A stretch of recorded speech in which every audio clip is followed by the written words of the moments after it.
This is daily hip hop, but the deadliest war in Murder Worth, As Texas. some of the most brutal serial killers in history, Fort Worth, Texas is so brutal that some locals call it Murder Worth. And today we're breaking down the craziest stories from the city. Fort Worth is one of the deadliest cities in America, but it actually started out as an army post back in 1849, which is where the name came from. Cowboys brought in a lot of violence to the town, and people were getting stabbed and shot basically every night. Fort Worth became famous for prostitution, gambling, and murder, and that basically never changed. Fort Worth always had a lot of crime. They got so bad in the 80s that people started calling it Murder Worth. At one point, Fort Worth became the murder capital of America for a little while, and the violence really went crazy after crack cocaine took over the city. I don't think The I streets in did that. Fort Worth are some of the deadliest beefs in America, and the gangs down there have been tearing up the city since the 80s. A lot of blood and crip sets came to Texas from California, but these days it's way more complicated than just what color you bang. YTN is one of the biggest crews on the south side of Fort Worth. They're an alliance between a bunch of crip sets like the Faux Trey Gangsta Crips, the Phi Deuce Hoovers, and the Fofo Gangsta Hardheads, and they were sliding on ops so much that they started calling themselves Murder Gang. YTN allegedly left a lot of people dead in the streets, and they were also the crew that sparked one of the craziest shootings in Fort Worth history. On Mother's Day in 2020, over 400 people showed up to a party at Village Creek Park in Fort Worth. The city had social distancing rules because it was in the middle of the pandemic, so the cops showed up to make everybody leave. The police used a sound system called a howler to break up the crowd. But what really sent everyone running was when YTN and another crew got into a shootout. There's a bunch of rumors about what sparked the situation, but it allegedly started when a dude named J-Dub got killed. J-Dub was allegedly sighted on the ops and got killed, but nobody knows who pulled the trigger on him. J-Dub was found with a t-shirt wrapped around his face and a Draco laying next to his body, and he got killed by a headshot on the south side of the city. Rumors said that he tried to kill somebody and got caught first, but other people think his own homie accidentally killed him when they were sliding together. J-Dub was allegedly affiliated with a crew called Ape Gang, and they had issues with YTN. There's no evidence that YTN was involved with J-Dub getting killed, but tensions were already high, and J-Dub's death made the situation even worse. According to rumors, J-Dub's brothers Quan and Hussein started sliding on YTN after J-Dub got killed. So when some YTN members showed up at the Mother's Day party in Village Creek Park, everyone knew there might be some trouble. I heard about According that. to witnesses, the YTN dudes walked all around the party and were mean mugging some Ape Gang affiliates. Nothing happened at first and the YTN dudes left, but they're about to come back with a bunch of guns. The YTN crew left the party and met up at a donut shop about half a mile down the street. Then a few minutes later, they pulled back up to the party and everyone started shooting.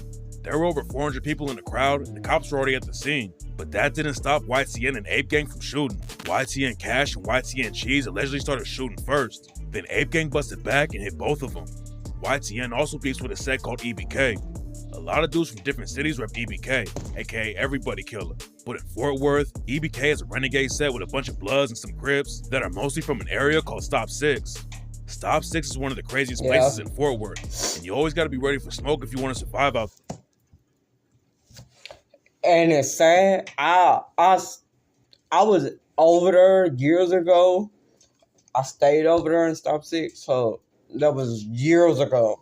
But it's like one part is Crips, one part is Bloods. So if you go down, it's like cut off. It's like cut off section where it's Bloods on one side and it's Crips on the other. So it's like I stay it like on a Crip side. So and it's like Bloods are all at the bottom. So it's sad, bro. EBK's most famous member is a dude named EBK D-Glock. D-Glock started rapping and had some buzz on his name in Fort Worth, but he was allegedly putting in a ton of work in the trenches and got booked for killing a YTN member named Big Head Chris. YTN took more losses when Lil Nuby and WAP both got killed in a robbery that went wrong. According to reports, Nuby, WAP, and another YTN affiliate tried to set up a dude from EBK named MB and rob him, but the situation went left and everyone involved in it ended up dying. MB allegedly upped his strap on the YTN dudes when they tried to rob him, even though he was way outnumbered. MB hit all three of them, but then the YTN crew busted back and hit MB too, and by the time the cops rode up to the scene, all four of them were dead. Most people outside of Fort Worth don't know about the war going on in the streets, but now there's a new wave of drill rappers who are airing everything out in the booth. One of the hottest drill rappers from Fort Worth right now is a dude named Lil CJ Casino. CJ Casino used to be cool with Ape Gang, and on the track We Own That, he raps, Ape Gang, we own that. Gorilla Gang, we own that. Running your trap, where that dope at? Show some respect, cause you know you don't want that. But according to rumors, CJ Casino fell out with Ape Gang cause J-Dub snatched his chain. J-Dub ended up getting killed not too long after that went down. But J-Dub isn't the only Fort Worth rapper that CJ Casino fell out with. Back in the day, CJ Casino was tied with a rapper named Go Yayo. Go Yayo started a whole wave in Fort Worth and kicked down the doors for a lot of other rappers from the city. But he's been involved with some crazy beef too. A lot of people outside of Fort Worth heard about Go Yayo for the first time after he started beefing with a rapper from Dallas named Mo3. According to Mo3's homie Brian Rainwater, Go Yayo was pressed because Mo3 was popping off in the rap game and got booked for a show in Fort Worth. Go Yayo allegedly couldn't get any shows booked in his own city, and that's why he got heated about the situation. It's not clear how everything went down, but Go Yayo and his Hood Fame crew went to the club where Mo3 was performing, and their crews got into a shootout that kills an innocent dude. The beef with Go Yayo and Mo3 also started a lot of drama in Dallas, because Go Yayo featured a bunch of Dallas rappers on his track Six Pick and left Mo3 off of it. CJ Casino was on the track with Go Yayo, and so was Go Yayo's homie Lil Ronnie. And nobody expected how the situation was gonna take a crazy turn and get Sauce Walka wrapped up in it too. Sauce Walka's from Houston, but he tapped into Fort Worth too and signed CJ Casino. Then in 2021, Go Yayo did Sauce Walka and CJ Casino on the track No Quits and raps, "Stop comparing me to CJ. He a bitch and I'm a savage. All that white gold in your jewelry, that's that cheap shit. Colors in your diamonds, boy, that shit look like some sweet shit. Crazy boy just talking. He ain't really on no beef shit. I used to fuck with Sauce, but he always on some weak shit." After that, Sauce Walka jumped into the beef and dissed Go Yayo's homie Bram Bram. Go Yayo had been beefing with some dudes from Scoot Up Gang and Gas Gang, and they allegedly slid on Go Yayo while he was in Houston. Go Yayo survived the situation, but his homie Bram Bram got killed right in front of him. Scoot Up Gang also has ties to Sauce Walka's crew, the Sauce Factory, aka TSF. Sauce Walka's beef with Go Yayo never seemed that serious, but then in 2025, Sauce Walka almost got killed, and rumors started flying that Go Yayo was involved with the situation. Sauce Walka was in Memphis with his homie Say So P when some shooters pulled up and shot both of them. Sauce Walka got hit in Yeah, I seen that. I seen it on YouTube where Sauce Walka got toasted. Like, damn, bro. Like, he got shot at, bro. That's sad. How much information or stuff we see on YouTube, TV, or whatever. But these people need to stop this stuff, bro. Because either you gonna go to jail or you going to prison. You going to prison or you going to the grave. the leg and had to be rushed to the hospital, but his homie Say So P was tragically killed on the spot. When news broke about the shooting, rumors were going around that it was a robbery gone wrong, but after the video came out, everyone knew that it was a targeted hit, and somebody wanted to kill either Sauce Walka or Say So P. Sauce Walka said that the shooters could have killed him if they wanted to, but they let him live. As fucked up as the situation is, and I could have lost my life and my life was put in danger, it wasn't intentionally for me. And motherfucker could have took my life and they didn't.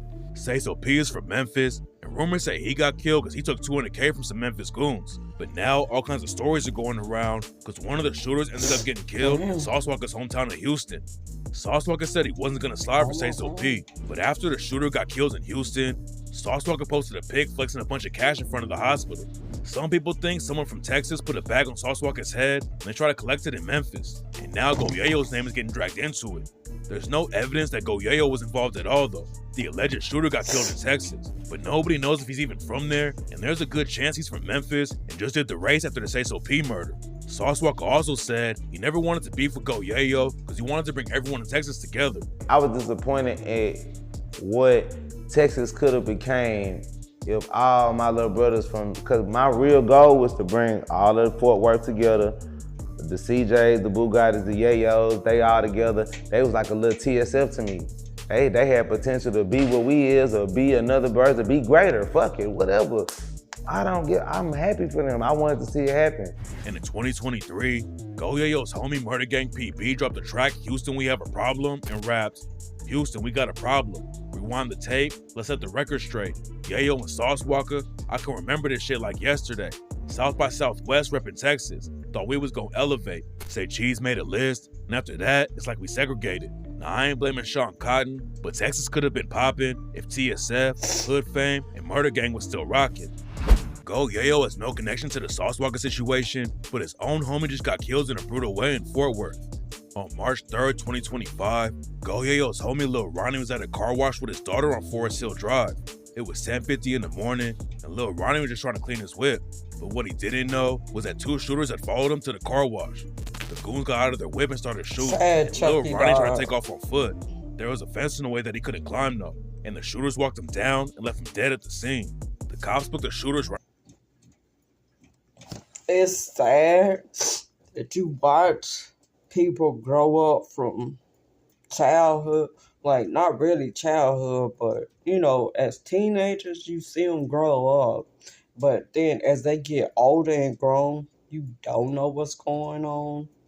But it's sad that Chucky and his daughter died. But I'm not gonna speak on that because I don't know what they was doing as kids, but as you see them like growing up, but I'm not gonna speak on that. That's After not the my hit view. went down, but nobody knows why they wanted to kill Lil Ronnie. Some people think CJ Casino was involved with it though, and the video went viral where he was talking about killing his ops' whole family if they get in the way. Your mama gonna die, your sister gonna die, your little brother in the room trying to TikTok, he gonna die. That's just for playing, because a lot of niggas go out here, go to playing and hiding and doing all that. On blood, go to playing and hiding and doing all that extra shit. When your mama and your family and shit still in the hood, that ain't gonna go, my nigga. We gonna lay everybody down. Everybody got it down, don't give a damn what you talking about. We shooting up houses, we don't give a damn who the fuck in that bitch get hit. We don't give a damn. Everybody get hit. Your granny on the dialysis machine, whatever the fuck. Everybody got to die, man. And y'all talking about kids are off limits. No one is off limits. That's sad. You just heard him. He said everybody in the house, even the person that's on dialysis. This is how she goes in the street. Forest Hills is a wild place in Fort Worth, and a month before Lil Ronnie got killed, a dude named Fael Araguen was booked for killing 2 people he used to work with at a car lot. And just a few days after that, an innocent woman was standing by the fire pit in her backyard when somebody started shooting on the street and killed her with a stray bullet. The cops caught the dudes who allegedly killed Lil Ronnie and his daughter, but most murder victims never get justice in Fort Worth. The cops in Fort Worth have thousands of cold cases they never solved, and people in the city say they don't even try to solve them. A dude named Scotty Choice's mother was murdered in an abandoned apartment building, and he said the police won't even answer the phone or call you back if you leave a message. There's been a lot of gang violence in Fort Worth since the 80s, but Murder Worth is also famous for having some of the most brutal serial killers in America. Jason Thornburg was born in California, but he moved to Fort Worth and had the whole city terrified. Back in 2021, Jason Thornburg brutally murdered 3 people in 1 week and cut them into pieces. But that's not even the worst part. The first person Jason Thornburg killed was his roommate, David Luras. They were both living in a motel in Fort Worth, and Jason Thornburg slit David Luras' throat, chopped his body up into little pieces, then ate part of his heart. Then a couple days later, Jason Thornburg killed a woman named Lauren Phillips by slitting her throat. And 2 days after that, he stabbed a woman named Maricruz Mathis to death. Jason Thornburg was eating parts of the bodies, but he took the leftover parts and threw them in a dumpster. He wanted to get rid of the evidence, so he set the dumpster on fire, but that's actually what helped the cops find him. Somebody reported the dumpster fire to the police, and when they rode up to the scene, they found the 3 bodies inside and arrested Jason Thornburg a few days later. Fool, you eating people? What the fuck? That wasn't the end of the story. Sorry. After the cops booked him for the 3 murders, Jason Thornburg confessed to killing 2 other people. He told the cops that he killed his girlfriend Tanya Begay back in 2017, and then he killed another roommate in 2021 named Mark Jewell. The cops thought Mark Jewell had died in the fire, but it turned out that Jason Thornburg had cut his throat first and then set the house on fire. Jason Thornburg said he was killing people as a human sacrifice to God. He said he wanted to be a missionary and that he had a sense of destiny that must be achieved. Fort Worth was terrified of the dude, but now he's locked up and has been sentenced to death. Fort Worth isn't even that big of a city, but for some reason, there have been all kinds of brutal killers leaving bodies in the streets. Back in 1985, there was another serial killer running around Fort Worth named Ricky Green. First, he killed a dude named Jeffrey Davis and left his body in a swamp outside of Fort Worth. Then a few months later, Ricky Green took a woman named Betty Jo Monroe to his crib. Betty Jo Monroe was a stripper and allegedly a prostitute too, and Ricky Green stabbed her 17 times and beat her to death with a hammer. Just 1 month after that, Ricky Green met a woman named Sandra Bailey at a nightclub and brought her home too. Then, Ricky Green did the same thing he did to Betty Jo Monroe and brutally killed Sandra Bailey with a knife and a hammer. For some reason, it looked like Ricky Green took some time off of killing, but a year later, he kidnapped his own friend and stabbed him to death. The cops might have never caught Ricky Green, but then his own wife turned him in. Ricky Green was married to a woman named Sharon Dollar, and she actually helped with the murders. They ended up getting divorced though, and that's when Sharon Dollar went to the cops and told them about all of the killing. Sharon Dollar claimed that Ricky Green forced her to help him, and she got off easy with just 10 years of probation. But Ricky Green got hit with a death sentence and was killed by the cops in 1997. Ricky Green probably killed even more people than he confessed to, but this next killer was even worse. Kenneth Granville came up in Fort Worth and ended up spending 2.5 years in juvie for assaulting his own brother. When he came home, Kenneth Granville got a job, joined the army, and was pretty popular in the neighborhood, but he still obviously had issues and the army kicked him out because he kept beating up other soldiers. Kenneth Granville was dating a woman named Everline Gold, and on October 8, 1974, he went to her house and murdered 2 of her sisters and 1 of her cousins too. The cops didn't think Kenneth Granville was involved with the situation though, and he started telling people that whoever did it ought to be hung. Then a few months later, Kenneth Granville brought his friend Betty Williams to his house and attacked her. Then during the middle of it, another friend named Vera Hill knocked on his door to ask Kenneth Granville a question about income tax. Kenneth Granville thought he was about to be caught, so he opened the door with a knife in his hand and stabbed Vera Hill in the chest. She fell down and Kenneth Granville kept stabbing her. Then he stabbed Betty Williams too and left her bleeding out. Kenneth Granville wasn't finished though. He drove to another friend's house and asked to use the phone. When they let Kenneth Granville inside the crib, he attacked his friend's mom and then took another woman hostage and went back to his crib. Betty Williams was still alive when Kenneth Granville got back to his house. She was trying to stop the bleeding from all the stab wounds, but Kenneth Granville told her to stop, and Betty tragically died a few minutes later. Then out of nowhere, Kenneth Granville took his hostage to his car. This is sick as heck. This shit is sick. Bro, I've been here, not to tell my best, I've been here 48 years, and to hear some shit like this, it's the fucking diabolical, bro. This shit is crazy. What the fuck am I, why my family fucking moved to Fort Worth, bro? And it's shit like this, bro. Growing up, we seen, like, growing up here in Fort Worth, it's sick as hell to hear some shit like this, bro. Sorry for cussing, but growing up on the south side of Fort Worth, it's sick as hell to hear some shit like this. And to see and to know people like this that's here, but still, even though we grew up and it was like streetwalkers, we couldn't even really go outside. Me and my sister, was like, we couldn't even really go outside, but because, like, my parents were strict, like, auntie was strict, so it's like, and to know that streetwalkers was up the street from us on Rosedale, bro. Alright, bro. Like, if you want to check out the rest of this video, I will leave a link in the description and go support Hip Hop Daily. Alright, boy, this shit is sick as hell to know some shit like this. And it's sad to know some shit like this is going on in your, in your own town, in your own city, bro. I got anxiety like a motherfucker.